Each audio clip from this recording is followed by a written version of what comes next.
Welcome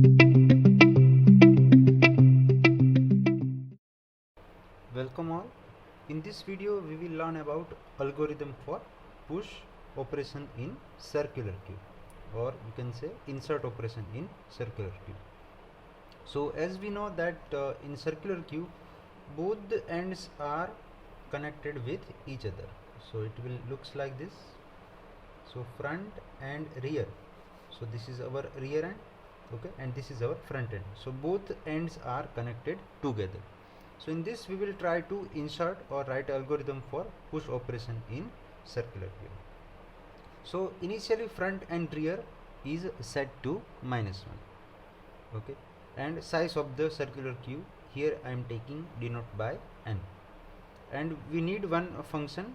So push q indicate our circular queue, f for manage the front pointer, rear will manage the rear pointer r, and x element that we want to insert into this circular queue. So in the first step we need to check overflow. So if our queue circular queue is fully filled, then we cannot perform insert operation, okay. So for that we need there are two possibilities, okay. Which one? The first possibility is front is pointing to 0 and rear pointing to n-1. So let us take here we will check overflow condition.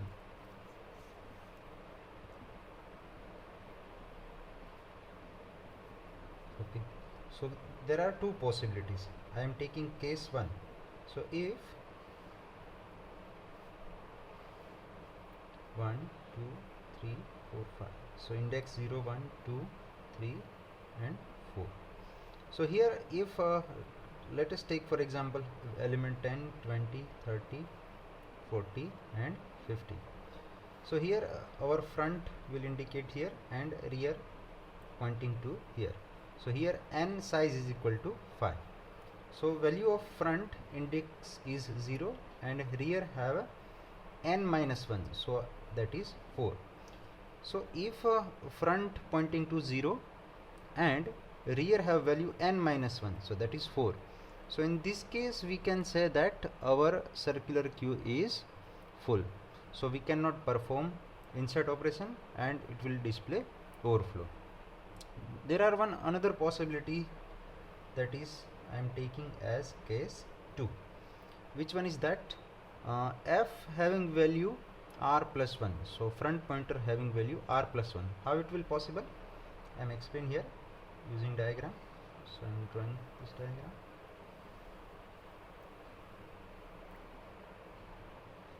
Okay. So let us take for example we have deleted these two elements 10 and 20.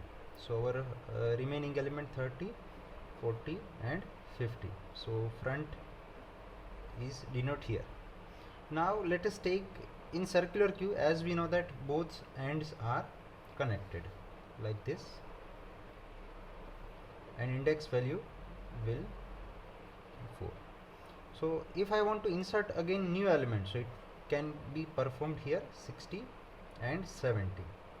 So our last element inserted in circular queue, that it will point rear pointer. So index value of front pointer is 2 and value of index pointer rear is 1. So in this case if having value f is equal to r plus 1, so front pointer having value 2, r value have 1, 1 plus 1. So in that case we cannot insert any new element, so it will indicate as overflow. So if any of the condition is true, we can say our queue is circular queue is overflow. So if our this both condition are not true, so we our queue is not overflow, we can insert any element. In step 2 I will perform set rear pointer properly. So it will do like this. If front having value -1, so what it will, step 2 set rear pointer. Okay, so there are again one possibility, that is case 1.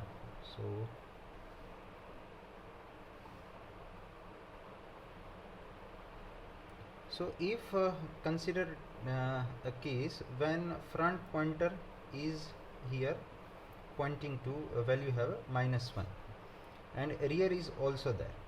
So if I will insert any element, okay, let us take for example here 10. So if front having value -1, then we need to update front and rear pointer both. So here front and rear pointer both, and having value 0, 1, 2, 3, 4, it will now point to 0. So if our circular queue is fully empty, okay, so if front having value -1, then we can say that front and rear both point to need to 0. We need to update this front and rear pointer. In case 2, else we need to increment rear pointer by 1. So let us take case 2. In this, okay, 0, 1, 2, 3 and 4. So let us take for example here value 10 and 20 is and 30. So our front pointer will point here and rear pointer will point here. So in that case, if I will insert a new element, for example 40, I need to simply increment rear pointer by 1. So here I have written that rear pointer r is equal to r plus 1. So now our pointer is incremented and we can insert a new element in circular queue in step 3. So I will insert x is equal to 40 in our at the position that is indicated by rear pointer. So that is q of r. So our task is completed. So we can finish our algorithm. So in step 4 we will exit from our algorithm. So this is about OR push operation in circular queue. Hope you get this point. Thank you. See you in next video.